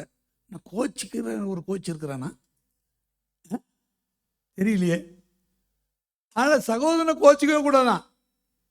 கோச்சிக்கிட்டாலே அவனுக்கு என்னவா, நியாய தீர்ப்பு தான், ஜட்ஜ்மெண்ட்டுக்கு போய் தான் ஆகணும். ஜட்ஜ்மெண்ட்டுக்கு போகிறாங்கன்னா என்ன அர்த்தம், கடவுள்கிட்ட போக மாட்டாங்கன்னு அர்த்தம். தெரியுமா உங்களுக்கு? ஜட்ஜ்மெண்ட்டுக்கு டைரெக்டாக போகிறாங்கன்னா கடவுளுடைய பிள்ளைங்க ஜட்ஜ்மெண்ட்டே இல்லாமல் போகிறவங்க தான். அப்போஸ்தலன் பவுல் நல்லா எடுத்து சொல்கிறார். அவங்களுக்கு நியாய தீர்ப்பே கிடையாது, ஸ்ட்ரெயிட்டாக கடவுள்கிட்ட போயிடுவாங்க, நேராக பரலோகத்தை என்ட்ராயிடலாம். ஜட்ஜ்மெண்ட்டுக்கு போனோன்னா அப்போ சிஸ்டமே மாறிடுது. அப்போ ஜட்ஜ்மெண்ட்டுக்கு போகிறாங்கனாலுமே என்ன அர்த்தம்? குற்றம் சாட்டப்பட்டாலே பிரச்சனை தான். அந்த நீதிமான் சொல்லி அந்த அதாவது கேஸ் முடிகிற வரைக்கும் ஒன்றும் பண்ண முடியாது. அப்படி தானே இன்றைக்கி பண்ணிடுறாங்க. உலகத்தில் இதெல்லாம் நடக்குதில்ல, பார்க்கணும்ல நம்ம. அதனால் அது அந்த போகவே கூடாது. அப்போ அங்கே தப்புனா என்ன பண்ணணும்? கோச்சிக்கவே கூடாது. ஹல்லேலூயா. நம்ம யார் மேலேயும் கோச்சிக்கூடாது. கோச்சிக்கிட்டோம்னா ஜட்ஜ்மெண்ட்டுக்கு போயிடுவோம். வேண்டவே வேண்டாம், ஜட்ஜ்மெண்ட்டுக்கே போகக்கூடாது. ஜட்ஜ்மெண்ட்டுக்கு போகாமல் கடவுள்கிட்ட போனோன்னா என்ன பண்ணணும்? எல்லார்கிட்டையும் அன்பாக இருக்கும். ஆமாம், ஹல்லேலூயா. எனக்கு யார் மேலேயும் கோவம் இல்லைங்க, நான் யாரை விட்டையும் கோச்சிக்கவும் மாட்டேங்க. அதனால் அவங்களுடைய கிரியைகளுக்கு அவங்களுக்கு பலன் அவங்கக்கிட்ட போகுது. அது ஆண்டவர் பார்த்துக்கிறார். நமக்கு என்னத்துக்கு அந்த ஒம்பு? நமக்கு என்ன நம்ம நியாயாதிபதியாக வச்சிருக்கிறார் நம்மளை? எதுக்கு அந்த பிரச்சனை? வேண்டாம். ஆமென், ஹல்லேலூயா. அதனால் அந்த கோபித்துக் கொள்வது என்பது நம்ம நியாயத்துக்கு கொண்டு போயிடும், நியாய தீர்ப்புக்கு கொண்டு போய் நிறுத்திடும். அடுத்து என்ன பண்ணக்கூடாதான்? அடுத்து சகோதரனை என்ன பண்ணக்கூடாதான்? வீணன் என்று சொல்லக்கூடாது. வீணன் இல்லை, வீணன், வேஸ்ட் அப்படின்னு சொல்லக்கூடாது. இதை சில வீடுகள்லாம் சில பிரச்சனைகள்லாம் வரும். ஒருத்தர் ரொம்ப சென்சிட்டிவாக இருப்பாங்க. சில பேர் 1000 பேசி கூட மறந்துடுவாங்க. ஆனால் ஒரு சிலர் பாருங்கள் சென்சிட்டிவாக இருப்பாங்க. அப்படி ஒரு வார்த்தை சொன்ன போதும் தொட்டால் சினிங்கி வாங்களே. தெரியுமா உங்களுக்கு? தொட்டா சினிங்கி பார்த்துருக்கீங்களா? பார்த்துருக்கவங்களாம் கை தூக்குங்க. தொட்டா சினிங்கி பார்த்துருக்குறேன். சில பேர் பார்க்கல, இன்னும் பார்க்காதவங்களுக்கு சொல்லுங்கள், உங்களுக்கு கொண்டு போய் காட்டுறேன். புரியுதா? தொட்டவுடனே என்ன ஆகுது? அவ்வளோதான், தொட்டாச்சு போச்சு. தப்புன்னு நல்லா தானே இருந்தேன், தொட்டா போச்சு, அவ்வளோதான், க்ளோஸ். அதனால் தொட்டா க்ளோஸ் ஆகிடுறாங்கல்ல, அது மாதிரி ஆளுங்கிட்ட தொடாமல் இருக்கிறது தான் நல்லது. என்ன சொல், தொட்டா க்ளோஸ் ஆகிடுவாங்க. அதனால் எதுக்கு ஒம்பு? தொடவே கூடாது. அந்த சப்ஜெக்டே எடுக்கக்கூடாது, இந்த பேச்சே வரக்கூடாது, வேண்டவே வேண்டாம். என்ன வார்த்தை? வீணன் என்று சொல்லுகிறவன். அப்போ யாருக்கிட்டையும் யாருக்கிட்டையும் சொல்லும் போது வீணன் என்று சொல்லிடக்கூடாது. ஆனால் அந்த வார்த்தை ரொம்ப கடுமையானது. கடவுள் யாரையாவது வீணாக படிச்சிருக்கிறாரா? சொல்லு. உண்மையிலுமே வீணனாக இருந்தால் கூட வீணன் என்று சொல்லக்கூடாதான். அதுவும் யார? சகோதரனை. சகோதரனை போய் வேணும்னு சொல்லலாமா? கடவுள் பார்த்து அவருக்கு வேணும்னு தானே படிச்சிருக்காரு. சும்மா பிறந்துருமா குழந்தை? கவனிங்க, ஏதோ கல்யாணம் பண்ண உடனே டக்குன்னு குழந்தை பிறந்தோடனே ஆமாம் கல்யாணம் பண்ண குழந்தை பிறகு இதெல்லாம் பெரிய விஷயமானு நினைக்கிறாங்க. எத்தனையோ பெரிய பெரிய மகான்கள்லாம் வாழ்நாள் முழுவதும் செலவு பண்ணி எவ்வளோ பணத்தையும் கொட்டி பெரிய பெரிய தலைவர்களாக இருந்தாலும் கூட குழந்தை பிறக்கல. என்ன சொல்கிறது? இல்லை, குழந்தை இல்லாமல் தான் செத்துருக்குறாங்க. அப்போ குழந்தை பிறக்கிறது கொடுக்கப்படுறது கடவுளுடைய அருள் இல்லை. அப்போ கடவுளுடைய ஆசீர்வாதம் இல்லாமல் வருமா? இப்போ கடவுள் வச்சிருக்கிற அந்த படைப்பில் ஒரு சகோதரன் கடவுள் கொடுத்துருக்காருன்னு வச்சுங்க, அவ்வளோ பெரிய ஆசீர்வாதம். ஆமாம், ஹல்லேலூயா. எங்கள் வீட்டில் ஒரு சகோதரி இருந்தாங்க பக்கத்தில். ஒரு சொல்ல அவங்களுக்கு ஒரு குழந்தை தான். அவங்களுக்கு அடுத்து குழந்தை பிறக்கணும்னு பார்த்தா பிறக்கல. அதனால் அந்த பையன் கேட்டான், எல்லா வீட்லேயுமே சிஸ்டர் இருக்கிறாங்க, பிரதர் இருக்கிறாங்க, why you are not giving me a brother? அவன் கேட்குறான் கேள்வி. எல்லா வீட்லேயும் தங்கச்சி இருக்குது, தம்பி இருக்கிறான், எனக்கு மட்டும் தம்பி தங்கச்சி தரமாட்டேன்றீங்க, நீங்கள் என்ன வஞ்சிக்கிறீங்க நீங்கள் அப்படின்னு சொல்கிறான். அவங்க சொன்னாங்க, நாங்கள் எவ்வளவோ நாங்களும் ப்ரேயர் பண்ணிட்டோம், நாங்கள் ஜெபம் பண்ணிட்டோம், இன்னொரு தம்பி வரலையேடா, என்னடா பண்ணுறது? இப்போ எவ்வளோ கஷ்டம் இருக்குது தெரியுமா பிள்ளைங்களுக்கு? சில பேர் சொல்லுவாங்க, ஒன்றே ஒன்று கண்ணே கண்ணுன்னு பற்றி வச்சுருக்கேன் அப்படின்வாங்க. இந்த நாட்கள் என்ன பண்ணுவாங்க தெரியுமா? பிறந்துக்கிட்டே இருக்கட்டும், கடவுள் கொடுத்துன்னே இருக்கிறார், அதெல்லாம் ஸ்டாப் பண்ணக்கூடாதுன்னு நடுவில் என்ன பண்ணிட்டாங்க, நிறுத்து, நாடு நல்லா இருக்குன்னா எல்லாத்தையும் ஸ்டாப் பண்ணு, ஒன்றே போதும், ரெண்டே போதும்னா ஒன்றே போதும்னா நாமே குழந்தை, நமக்கே குழந்தைன்னு சொன்னான், இப்படியே போடா பரல செத்து போன்னு சொல்லிட்டானுங்க. அப்படியே ஆகிப்போச்சு அரசாங்கம். இப்போ என்ன பண்ணுறாங்க? இல்லை நாங்கள் காசு கொடுக்குறோம், 10 குழந்தைங்களை பெற்றுங்க அப்படின்னு ஆரம்பிச்சிட்டாங்க. தெரியுமா உங்களுக்கு? ஆந்திராலேயே சொல்லிட்டாங்க தெரியுமா. வடநாட்டிலலாம் சொல்ல ஆரம்பிச்சிட்டான், குழந்தைங்களை பெற்றுக்கினே இருங்க நான் அப்படின்றான். என் மக்கள் தொகை குறைஞ்சி போயிடுச்சுன்னா ஓட்டு குறைஞ்சிரும். என்ன சொல்கிறது, அவன் கரெக்டாக கணக்கு போடுறான்ல. தமிழ்நாட்டை அதாவது தென்னிந்தியர்கள் இந்தியாவை ஆளவே முடியாது அடித்து சொல்கிறான். காரணம், தென்னிந்தியாவினுடைய மொத்த எம்பிங்களையும் சேர்த்தாலும் வட இந்தியாவினுடைய பாதியில் 3/1 தான் இருக்குது. ஆனால் இவங்க எல்லாரும் ஒன்றுபட்டா கூட, எல்லா எம்பியும் ஒன்று சேர்ந்தாலும் கூட ஒரு பிரைம் மினிஸ்டரை கொண்டு வர முடியாது. காரணம், மக்கள் தொகை கம்மியாக இருக்குது. புரியுதா. இந்தியா சுதந்திரம் அடைஞ்சு போயிருந்த மக்கள் தொகையெல்லாம் இப்போ என்ன பண்ணுறாங்கன்னா, தமிழ்நாட்டுக்கு 31 தான் கொடுக்க முடியும். மக்கள் தொகை குறைஞ்சி போயிருக்கு. 39 சீட்டு கிடையாது. எம்பியே நாங்கள் 8 எம்பியை குறைச்சிருவோன்றான். இந்த எம்பி எங்கடா கொடுப்பீங்க அப்படின்னு கேட்டாச்சுன்னா, நாங்கள் உத்தரப்பிரதேசத்துக்கு கொடுத்துருவோம். அவங்க தான் நிறைய பேர் பெற்றுனுக்குறாங்க. பெற்றுக்கூடாது, எல்லாத்தையும் கண்ட்ரோல் பண்ண சொல்லி நீங்கள் தானடா சொன்னீங்க அப்படி சொல்லி கேட்டா அதுக்கு என்ன பண்ணுறது, நீங்கள் முட்டாளுங்க அப்படின்னு சொல்லாமல் சொல்கிறாங்க. இப்போ எல்லாம் பெற்றுங்கன்றாங்க. ஆனால் வளங்கள் எல்லாம் போயிடும். வேணாம் குழந்தைங்கள்லாம் குறைச்சிருங்கன்னு கரெக்டாக என்ன பண்ணுறது, எல்லாம் ரோடெல்லாம் எழுதி போட்டு இதெல்லாம் பண்ணிக்கின்னு எல்லாம் குறைச்சி தமிழ்நாடு சக்ஸஸ். இப்போ என்னது, கண்டிப்பாக உங்களை நீங்களே ஆண்டு கொள்ள முடியாது, நாங்கள் தான் ஆண்டுக்குவோம் அப்படின்னு சொன்னால் ஒன்றும் செய்ய முடியல. இப்போ யோசிக்கிறேன். அதனால் இப்போ என்ன பண்ணிட்டுருக்கு, குழந்தைங்களையும் பெற்றுக்க வேண்டியிருக்குது. அதனால் 1 போதும் 2 போதும் இல்லை, கடவுள் கொடுக்குற வரைக்கும் பெற்றுக்கினே இரு அப்படின்னு தான் கடவுள் வச்சிருக்கிற ஒழுங்கு. ஆமேன். அதனால் குடும்ப கட்டுப்பாடு, இந்த கட்டுப்பாடு, அந்த கட்டுப்பாடு, என்னென்னமோ கட்டுப்பாடு இல்லைன்னு சொல்கிறாங்க. எந்த கட்டுப்பாடும் இல்லாமல் இருக்கிறவன் தான் இப்போ புத்திசாலி. கட்டுப்பாடு பண்ணவன் கட்டுப்பட்டவன் போயிட்டான். அதனால் இப்படி இருக்குது சூழ்நிலை. அதனால் ஆண்டவருடைய வார்த்தை எப்படி நம்ம எச்சரித்து நம்ம ஒழுங்குபடுத்தி என்ன சொல்லுது, உன் சகோதரனை நீ நேசிக்கணும். ஆமென். அல்லேலூயா.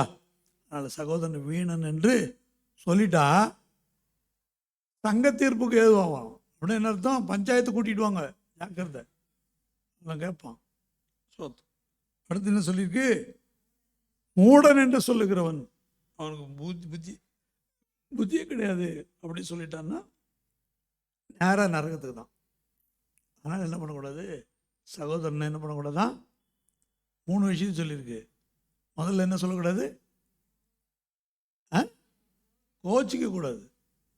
அடுத்தது வீணன்னு சொல்லக்கூடாது. அடுத்தது மூடன்னு சொல்லக்கூடாது. அதனால் சிஸ்டர்ஸ் பிரதர்ஸ் சிஸ்டர் பிரதர்.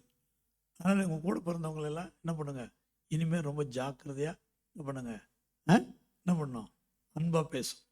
ஆமென். அல்லேலூயா. சோத்திரம். அவங்க உண்மையிலே ஒரு வீக்காக இருந்தால் கூட அவங்களுக்கு உதவுறதுக்கு தான் கடவுள் உங்களை வச்சுருக்கிறாரு. அவங்க வீக்கு தான், ஆனால் உதவுறதுக்கு தானே உங்களை வச்சுருக்காரு. அவங்க வீக்காக இருக்கிறது கடவுளுடைய சித்தம். அப்படின்னா நீங்கள் உதவி செய்யணுன்றது உங்களை வச்சுட்டாரு, நீங்கள் தான் அவங்கள தூக்கி விடணும். ஆமென். அல்லேலூயா. வசனம் அப்படி சொல்லுது, இடுக்கணில் உதவே சகோதரன் பிறந்திருக்கிறான். இப்போ நீ கூட பிறந்திருக்கிற எதுக்கு, தூக்கி விடுறதுக்கு தான். அதனால் தூக்கி விடுற வேலையை செய்யும்போது வீட்டில் என்ன பண்ணுவோம், சொந்தம் சொல்லி ஒன்று வந்துடும். அதெல்லாம் தலையிடக்கூடாது. அதெல்லாம் ரொம்ப முக்கியமான விஷயம். இதெல்லாம் எப்படி பிரித்து கரெக்டாக பார்த்து எல்லாத்தையும் செய்யணும்னு வசனம் சொல்லி கொடுக்குது. சரி, அடுத்ததாக மத்திய 5:5 வாசிங்க.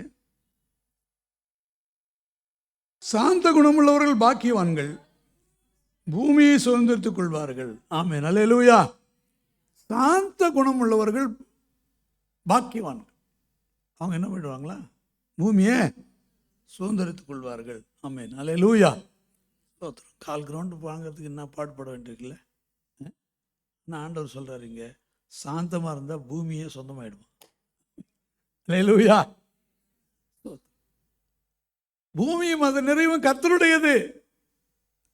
ஆண்டவருடைய வார்த்தை சொல்லுகிறது, சாந்த குணம் உள்ளவர்கள் பூமியை சுதந்திரிச்சிருவாங்க. இந்த பூமியை அவங்களுக்கு தான் சொந்தம். அதனால் நீங்கள் எந்த ஊருக்கு எந்த நாட்டுக்கு எங்கே வேணாலும் போங்க, ஆனால் சாந்தமாக இருந்து பழகிட்டீங்கன்னா எல்லாரோடையும் அன்பாக இருக்க முடியுது, சாந்தமாக பதில் சொல்ல முடியுது, சாந்தமாக ஜெபிக்க முடியுது, சாந்தமாக உறவாட முடியுது. அப்படின்னா உங்களை பார்க்குறவங்க என்ன பண்ணுவாங்கன்னா கடவுளை பார்ப்பாங்க. சொல்லுவாங்க, நீங்கள் வந்தால் சமாதானமாக இருக்குதுங்க, நீங்கள் அன்பு இருக்குதுங்க, நீங்கள் பிரச்சனையே இருக்க மாட்டேங்குதுங்க. என்ன பண்ணுவாங்க, சிஸ்டர் உங்களுக்கு தான், நீங்கள் தான் அதை பார்க்கணும். ஏன்னா நீங்கள் இருந்தீங்கன்னா சாந்தம் இருக்கும், உங்களுடைய கிரியைகள்லேயே சாந்தம் இருக்குது, சமாதானம் இருக்குது. ஆனால் அங்கே அன்பு வெளிப்பட்டுரும்.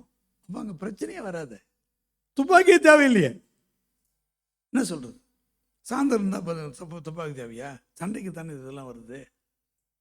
இது போய் சாந்த குணமுள்ளவர்கள் பூமியை சுதந்திரிச்சிருக்கலாம். நீ அன்பை போய் கேட்டாலுமே கொடுப்பான். நீ எதுக்குப்பா, உனக்கு இல்லாதப்பா? இல்லை கொடுத்தே ஆகணும், துப்பாக்கியை கொடு.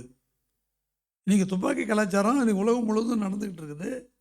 எல்லாம் முட்டாளுங்க, அறியாமையில் இருக்கிறாங்க. அவங்க அறியாமை தான் சொல்லணும், அவங்கள முட்டாளுன்னு சொல்கிறத விட அறியாமைன்னு சொல்லணும். அப்போ இது அவங்க எல்லாம் எவ்வளோ படித்தாங்கன்னு, எல்லா படிப்பும் படித்தாங்க. ஆனால் என்ன படிக்கல? கடவுளுக்கு பிரியமானது என்னன்னு தெரிஞ்சு படிக்கல. அதுக்கு பேர் ஞானம் கிடையாது. அதனால் கடவுளுடைய பிள்ளைகளுக்கு இருக்கிற அந்த வசனம் சொல்லுகிறபடி நீங்கள் ரோமரில் வாசிப்போம் என்று சொன்னால், இப்போ உலகத்தினுடைய ஞானிகளை வெட்கப்படுத்தும்படி அவர் உலகத்தில் பைத்தியமானவர்களை திறந்து கொண்டாராம். அல்லேலூயா. ஞானிகளை வெட்கப்படுத்த பைத்தியங்களை திறந்து கொண்டாராம். அப்போ கடவுளுடைய பைத்தியம் எனப்பது உலக ஞானத்தை விட பெரியவங்கன்னு அர்த்தம். ஆமாம், அல்லேலூயா. ஸோ இன்றைக்கி அந்த உண்மையை புரிந்து கொண்டால் என்ன பண்ணிடுவாங்கன்னா சாந்தமாக இருப்பாங்க. பரவாயில்ல, ஓகே, எடுத்துக்கோ, ஒன்றும் பிரச்சனை இல்லை. அந்த கால சூழ்நிலைக்கு என்ன பண்ணுவாங்கன்னா எல்லா இடங்களும் எங்கே போனாலும் ஒரு சாந்தத்தை அவர்கள் வெளிப்படுத்தி விட்டார்கள் என்று சொன்னால் அவங்களுக்கு எங்கே போனாலும் இடம் இருக்குது. நீங்கள் பயப்படாதீங்க, உங்களுக்கு ஒன்றும் தேவையில்லை. எங்கே போனாலும் சொல்லாங்க, உங்களுக்கு இல்லாத இடமாங்க, உங்களுக்கு என்ன தேவை சொல்லுங்கள், நாங்கள் எல்லாம் பார்த்துக்குவோம். சொல்கிறாங்களே இல்லையா? அல்லேலூயா. நாங்கள் எல்லா இடங்களுக்கும் போகிறோம், எங்களுக்கு கடவுள் ஒரு குறை வைக்க மாட்டார். முகம் தெரியாதவங்க வந்து உதவி செய்கிறாங்களே, அன்பாக ஏற்றுக்கிறாங்களே. ஏன்னா கடவுளுடைய அன்பு வெளிப்படும் போது அது ஆசீர்வாதமான ஒரு சூழ்நிலையை கடவுள் கொண்டு வந்துடும். அதை நம்ம கொண்டு வந்துடும் என்று சொல்லி நம்ம காண முடிகிறது. அதனால் பூமியை சுதந்திரத்துக் கொள்வார்கள். அடுத்ததாக எபேசியர் 4:31 வாசிங்க, முடிக்கலாம்.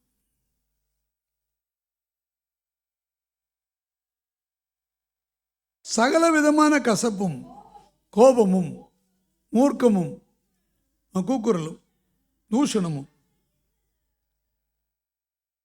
மற்ற எந்த துர்க்குணமும் உங்களை விட்டு நீங்க கடவுது. ஆமென், அல்லேலூயா. இங்கே சொல்லப்பட்டிருக்கு பாருங்க, துர்க்குணம் அப்படின்னு சொன்னால் இங்கே 5 விதமான பாயிண்ட் சொல்லியிருக்கு. துர்க்குணத்தில் 5 பாயிண்ட் இருக்கு. அது ஒரு பேக்கேஜ்.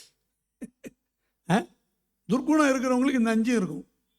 அவங்களுக்குள்ள என்னென்ன இருக்கான், எப்படிப்பட்ட சிந்தனை இருக்குது அவங்களுக்குள்ள, எப்படி காரியம் பார்த்தீங்கன்னா கசப்பு. எது எடுத்தாலும் அது கசந்து கொண்டே இருப்பாங்க. அது சரியில்லை, இது சரியில்லை, இதை அங்கே வைக்காத, அங்கே வைக்காத, இங்கே வைக்காத, ஏதாவது ஒன்று கசப்பாக ஏதாவது ஒன்று பண்ணிக்கிட்டே இருப்பாங்க. கசப்பு, கோபம், மூர்க்கம். முதல்ல எடுத்தோன்னு என்ன ஆகிடும், எடுத்தோன்னு மூக்கு மேலே இருக்குன்ற முகம். எங்களுக்கெல்லாம் அப்படி இருந்தது. சின்ன வயசுலாம் ரொம்ப மூர்க்கத்தனமாக இருப்போம். மூர்க்கத்தனம்னா என்ன தெரியுமா? கையில் வச்சுருக்கிற பொருள் பயன்படும்னு தெரியாது. சில பேர் பாருங்கள், கையில் இந்த ஃபோனை வச்சு உடச்சிடுவாங்க. திருப்பி அவங்க தான் சம்பாதிச்சு எடுக்குது, அந்த இது சரி பண்ணி ஆகணும், அந்த காசு கொடுத்து திருப்பி அவங்க தான் வாங்கணும். அதுக்கு பேர் தான் மூர்க்கம். என்ன சொல்கிறது, கண்ணு மண்ணு தெரியாமன்னு வாங்கலை, அது மூர்க்கத்தனம். அந்த மூர்க்க ஆவி, அப்படி ஒரு ஆவி இருக்குது, புரியுதா? பரிசுத்த ஆவி பெற்றுக்கொள்ள சொன்னால் இந்த மாதிரி ஆவியெல்லாம் வாங்கி வச்சுருக்குறாங்க, புரியுதா? இந்த ஆவியெல்லாம் முதல்ல தூக்கி என்ன பண்ணணும், குப்பையில் போட்டுடணும். இப்போ இந்த பக்கமே வரக்கூடாது, கொண்டு போய் குப்பையில் போட்டு எடுத்துன்னு போய் எரிச்சிருங்கன்னு சொல்லி போட்டுடணும் தூக்கி. அதனால் என்ன பண்ணுறது, மூர்க்கம். அப்புறம் கூக்குரல். கூக்குரல்னு சொன்னால் இப்படிலாம் சொல்லலாம். இந்த இப்போல்லாம் பெரிய பெரிய கான்சர்ட் நடத்தும் போது ஒரு சவுண்டு விடுவாங்க, தெரியுமா? ஒரு மாதிரி அதுக்கு ஒரு கூக்குரல் ஒன்று வரும். அப்படின்னா அந்த கூக்குரல் எதுக்கு வருதுன்னே தெரியாது. ஆனால் அவங்களுக்கு என்னது, இதுதான் பயங்கர ஸ்டைல் பொழுதுன்னு நினச்சிக்கிறேன். எனக்கு பேர் கூக்குரல். என்னது, எப்போ பார்த்தாலும் கூவிக்கிட்டே இருப்பாங்க. அது போச அந்த அந்த காரியத்தை இந்த காரியத்தை சொல்லிக்கிள்ளி கூவிக்கிட்டே இருப்பாங்க. கூவுறதை நிறுத்து அப்படின்னு சொல்லுவாங்கள்ல, கூப்பாடு போட்டது போதுன்னுவாங்க. அப்புறமா தூஷணமா வாயிலேருந்து அப்போ யாரை பார்த்தாலும் ஏதாவது ஒரு குறை சொல்லிக்கிட்டே இருக்கணும். அவங்களுக்கு யாராவது தூஷிச்சுக்கிட்டே இருக்கணும். யாரோ கிட்ட வர்றாங்களா, ஒருத்தர் என்ன பண்ணான், தாவீது வந்துக்கிட்டு தான் தூஷிச்சுட்டே வந்தான். அவனுக்கு பேர் என்ன பேர், என்ன மேய்? சீமேய். அது மேய்ஞ்சிக்கிட்டே இருந்த பொழுது சீமேய். அவன் அப்படிதான் பேர் அப்படிங்கிறது பார்த்தீங்களா? அவன் சீமேய். அவன் அதனால என்ன பண்ணுறான்? மூர்க்கத்தனமாக பிஹேவ் பண்ணி தூஷிச்சுக்கிட்டே தெரிஞ்சுக்கிட்டு இருக்கிறான். யாரை பார்த்தாலும் தூஷிக்கிறது. இன்னும் இவர் தான் உலகத்தையே படைச்சி இவரே உலகத்தை ஆடுற மாதிரியும், இவருக்கு கீழே கண்ட்ரோலில் தான் எல்லாம் இருக்கிற மாதிரியும் சொல்லி எனக்கு கடவுளுடைய அருள், அவருடைய இறக்கம் அவர் பண்ணுறாரு, அவருக்கு நடத்துக்கு நடக்குது. சிலது நம்ம கண்ட்ரோலில் இல்லை. நம்ம கண்ட்ரோலில் இல்லாததுக்கு நம்ம எதுக்கு எரிச்சல் பட்டுக்கிட்டு இருக்கணும்? நம்ம கண்ட்ரோலில் இருக்கா? இல்லை, அது கடவுளுடைய கண்ட்ரோலில் இருக்குது. அவர்கிட்டயே சொல்லிட வேண்டியது தான். நீங்கள் பார்த்துங்க ஆண்டவரே அப்படின்னா முடிஞ்சு போச்சு, நமக்கு சமாதானம் வந்துடும். அதை விட்டுட்டு மூர்க்கத்தனமாக வந்து பிஹேவ் பண்ணால் ஒரு பிரயோஜனம் இல்லை அப்படி சொல்லி நம்ம பார்க்குறோம். ஆனால் சில பேருக்கு ரொம்ப கோவம் வந்துச்சுன்னு சொன்னால், நீ என்ன எதுக்கு பெத்த அப்படின்லாம் கேட்பாங்க. ஆமாம், அவங்க பதில் எப்படி வருது தெரியுமா? இருந்தால் கேட்டு செஞ்சுருக்கலாம், நீ இல்லையே, என்ன பண்ணுற, என்ன சொல்கிறேன்? இப்போ கேட்குறவங்களுக்கு என்ன பதில் சொல்கிறது? என்ன மாதிரி பதில் சொல்லியிருக்கிறாங்க பார்த்தீங்களா? ஆமென், அல்லேலூயா. யாராவது பசங்க இந்த மாதிரிலாம் கேட்டாங்கன்னா கேட்டு சொல்லுங்கள், இருந்தால் கேட்டு செஞ்சுருக்கலாம், இல்லாதனால என்ன செய்ய முடியல. ஒரு பையன் அப்படி தான் ஃபோட்டோவை பார்த்துட்டு, கல்யாணத்துக்கு என்ன எது கூட்டின்னு போல அப்படின்னா, யார் கல்யாணம் போட்டோம்? அவங்க அம்மா அப்பா கல்யாணம் போட்டோ தான். அந்த கல்யாண போட்டோ எல்லோரும் வந்து எடுத்து பார்க்குறாங்க. வீட்டில் வந்தா எல்லோரும் வரவங்களாம் கல்யாண போட்டோ கொடுங்க அப்படின்னு. கல்யாண போட்டோவில் பையன் அப்படி இருப்பான். இப்போ எல்லோரும் கேட்குறது, அவங்க பார்த்துட்டு வந்து சரி இப்போ இவங்கெல்லாம் அப்புறம் பிறந்தாங்களாம் கேட்பாங்க அவங்க. அப்போ வந்து ஒரு பையன் அப்படி தான் கேட்டான். என்ன எதுக்கு? அவங்க போன உடனே ஒரே சண்டை. என்னடா விஷயம், ஏன்டா இப்போ ஒரு கலட்டா பண்ணுறேன்னு. இல்லை, உங்கள் கல்யாணத்துக்கு என்னையா எடுத்து கூட்டும் போல அப்படின்றான். இப்போ இவனுக்கு என்ன பதில் சொல்கிறது? அது மாதிரி தான் ஒரு சிலருடைய வாழ்க்கை இருக்குது. அதனால் என்ன செய்யணும்? ஆண்டவருடைய சமூகத்தில், அந்த கடவுளுடைய சமூகத்தில் அந்த தாழ்மை என்கிறதான அந்த பண்பு. பிலிப்பியர் 4:5 வாசிக்கலாம், முடிக்கலாம். உங்கள் சாந்த குணம் எல்லா மனுஷருக்கும் தெரிந்திருப்பதாக கர்த்தர் சமீபமாக இருக்கிறார். ஆமென், அல்லேலூயா. எல்லாம் நம்மளை பற்றி என்ன சொல்லணும்னா சாந்தமானவங்க அப்படி சொல்லணும். ஆமென், அல்லேலூயா. ஸோ அது நம்மளை சாந்த குணத்தை எல்லாரும் அறிஞ்சு வச்சுருக்கணுமா. அப்போ அவங்களெல்லாம் போய் என்ன சொல்லணும்? நான் சாந்த குணமாக தெரிஞ்சுக்க நம்ம சொல்ல முடியும். ஆனால் அவங்க நம்முடைய கிரியைகளை பார்த்துக்கிட்டே இருப்பாங்க. நம்ம எப்படி நடக்கிறோம், எப்படி போகிறோம் வர்றோம் பேசுகிறோம், பக்கம் பக்கத்தில் இருக்கவங்களாம் பார்த்துக்கிட்டே இருப்பாங்க. இப்போ எழுதுறாரு பிலிப்பியர் எழுதும்போது சொல்கிறாரு, பவுல் எழுதும்போது பிலிப்பியருக்கு, உங்கள் சாந்த குணம் எல்லாருக்கும் தெரிந்திருக்க கடவுது. வேற எது தெரியுதா இல்லையோ, நீங்கள் எவ்வளோ நல்ல மனுஷன், எவ்வளோ படிச்சிருக்கீங்க, அது இதெல்லாம் தெரிய வேண்டாம். நீங்கள் சாந்தமானவங்கன்னு அவங்களுக்கு தெரிஞ்சிருக்கணும். ஆமென், அல்லேலூயா. ஏன்னா ஆண்டவர் வர்றதுக்கு சமீபமாக வர போகிறார். என்ன அர்த்தம்னா நாமும் கடவுள்கிட்ட போக போகிறோன்னு அர்த்தம். அதனால் அது கண்டிப்பாக நடக்கும். அப்போ நம்ம என்ன செய்யணும்? வெறுங்கையில் போய் நிற்கக்கூடாது. அப்போ என்ன செய்யணும்? ஆண்டவரே, நான் நல்ல சுவாபங்களை நான் நம்ம காணிக்கையாக கொண்டு வந்துருக்கிறேன், நான் கரெக்டாக வாழ்ந்துருக்கிறேன், அதனால் நீங்கள் சொன்ன மாதிரி செஞ்சுருக்கேன், உங்களை மாதிரியே நான் வாழ்கிறதுக்கு நான் பிரயாசப்பட்டு என்னுடைய வாழ்க்கையை நான் என்ன பண்ணேன், சீர்படுத்திட்டேன் அப்படின்னு சொல்லணும். அப்படிப்பட்ட ஒரு வாழ்க்கை நம்மகிட்ட இருந்திருக்கணும். அப்போ அதுக்கு என்ன பண்ண வேண்டியிருக்கு? நம்முடைய பேச்செல்லாம் சரியாயிடும், நம்முடைய நாக்கெல்லாம் கரெக்டாக இருக்கணும். அதனால் தேவையில்லாத கோபம்லாம் நமக்கு வரக்கூடாது, எரிச்சல் வரக்கூடாது, எரிச்சல் மூட்டக்கூடாது. அதில் எப்பொழுதும் எல்லா இடத்துலையுமே சாந்த குணத்தை வெளிப்படுத்தும். கண்களை மூடி கர்த்தரை நோக்கி பார்ப்போம். தேங்க்யூ ஜீசஸ், அல்லேலூயா. நன்றி ஆண்டவரே, நம்மை துதிக்கிறோம் துதிக்கிறோம் துதிக்கிறோம் துதிக்கிறோம் துதிக்கிறோம். அல்லேலூயா அல்லேலூயா அல்லேலூயா. இயேசுவே, நீ நல்லவர் நல்லவர் நல்லவர் நல்லவர் நல்லவர் நல்லவர். அன்பு கூறுவேன் இன்னும் அதிகமா, ஆராதிப்பேன் இன்னும் ஆர்வமாய். அன்பு கூறுவேன் இன்னும் அதிகமாய், ஆராதிப்பேன் உம்மை முழு உள்ளத்தோடு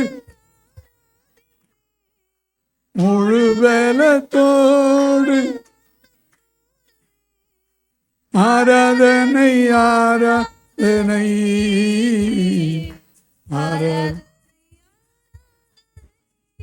ஆராதனை ஆராதனை.